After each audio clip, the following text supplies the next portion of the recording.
देहिया जवान तब बोले भगवान बड़ी ताजा भाग्य से मिले ऐसा चिकना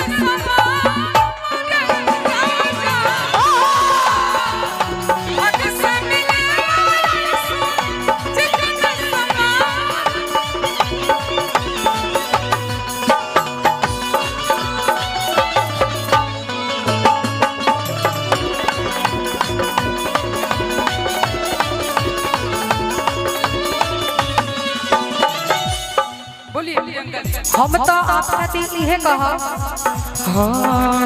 कि चनवा सूरज नियन सच कहतानी तू गोर लागेला कि चनवा सूरज नियन सच कहतानी तू गोर लागेला। अब गोरे हैं तो गोरा ही बोलेंगे ना कि चनवा सूरज नियन अच्छा अरे सच कहतानी तो गोर लगेलो काहे भैया ए बाबा आई तो काला शॉट में बिकू बेजोड़ लगेलो काला शॉट में बिकू बेजोड़ लगेलो।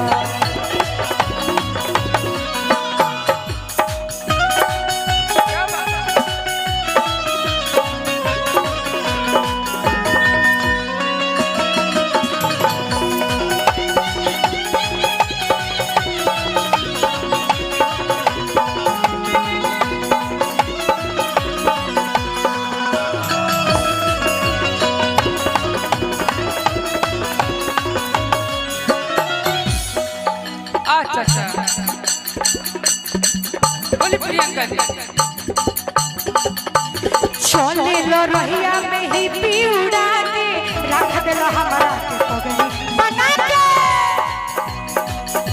टेंगर के तक पहले चले लो रहिया में ही पीउड़ा के रख देलो हमरा के पगली बना के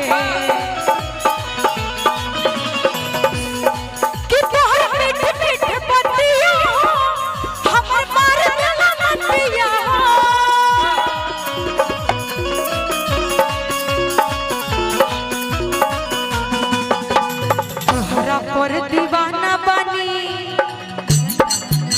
कि तोहरा पर दीवाना बनी तू तो जान जैसा चकोर लागेलो चकोर लागेलो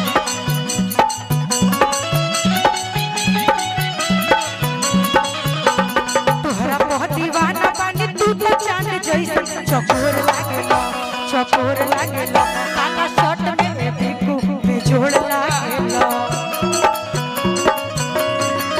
काला शॉट में बिकू बेजोड़ लागेला। खत्म करेगा ना जल्दी तकला साथ में जानू बेजोड़ खत्म कर बेजोड़ लागेलो काला हल हल हल हल बाप रे बाप बड़ी सुंदर कार्यक्रम ही जमल बा चाचा आ माता बहिन लोग तो बेचारी कब से बैठल रहा लेकिन हम आग्रह करब कि कार्यक्रम में ना ना पगली तो नाश्ता करे गई है बेचारी हम कहनी है जे 10 मिनट में आवो तो पगली कहली है कि अब की यदि बिकी जी आई तो कुछ अलग कलाकारी दिखाई तो कहने कि तुरंत 10 मिनट में नाश्ता करके पूरी या खीर आ जल्दी मंच पे आ जाए। माता बहिन लोग से भी आग्रह करब कि अभी बैठे के बाद प्रोग्राम जतन अभी देखनी है जे टेलर है आज यदि पगली खातिर आई बनी जा तभी पगली के नीमन कलाकारी ना देखनी जरूर सब है जवन मोबाइल पे करे ले बैठ जाए जब 5 मिनट में पगली आई है तब तक हमनी के मंच के हीरो शिव कुमार बिक्कू और प्रियंका तिवारी तनी और जमावो और ना